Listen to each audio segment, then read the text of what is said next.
a BMW enthusiast, specifically an E39 enthusiast, and not an E39 as you M5 as you might expect, just a run-of-the-mill 523. I'm a fan of the E39 or old BMWs because when they were offered new, you could get them with a V8 petrol, a 6-cylinder petrol, rear-wheel drive, front-engined, manual gearbox, and a rewarding drive.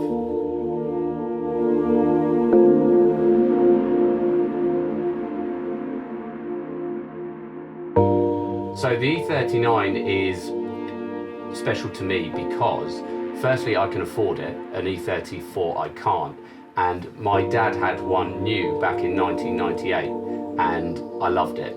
It's good to drive, it's comfortable, and I love the way it looks.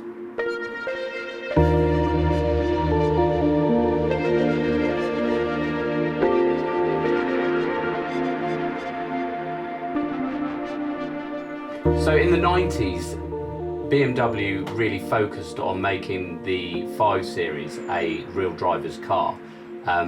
For instance, they wanted to make it much more rigid than the E34, and they went to great lengths trying to make it lighter and more rigid. For instance, it has front and rear aluminium subframes and manual gearboxes throughout the range.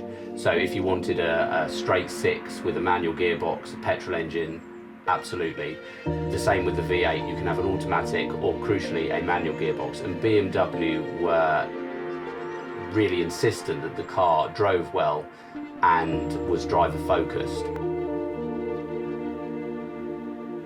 The modern cars are designed to be completely recyclable, and I think that shows when you drive this car from the plastics used, the leather used, the wood.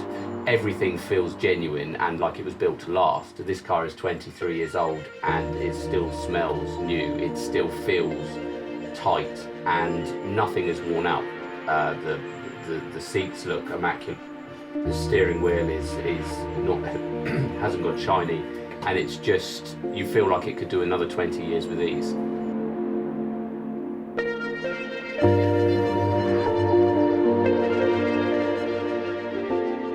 So yeah, this if you look after them, they remain reliable and they're nice to use on a long journey. They don't feel particularly old-fashioned to drive, and the bits that do look a bit old-fashioned, I think that people from my generation are starting to enjoy the quirks of 90s dashboards, switchgear, and to be frank, it's quite nice to have buttons and switchgear when all we have now are screens. It's nice to be able to push a button to activate something and a light come on. There's something quite satisfying about that.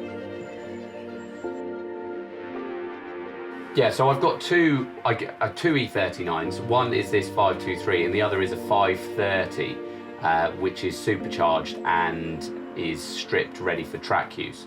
That car is considerably faster and much more raw an experience than this car. It's much firmer and obviously set up for track.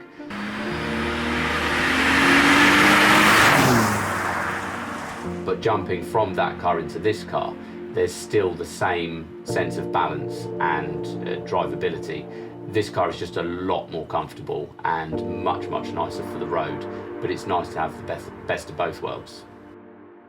It's nice to be able to rev it out and drive it quickish on the roads. It does reward, and it's not as slow as you'd think. It's more about the experience of taking it to the red line and enjoying the 6-cylinder and the manual gearbox, which, considering this was just supposed to be an executive car in its day, it's quite impressive that if you want to, you can wring its neck and enjoy the way it drives.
you.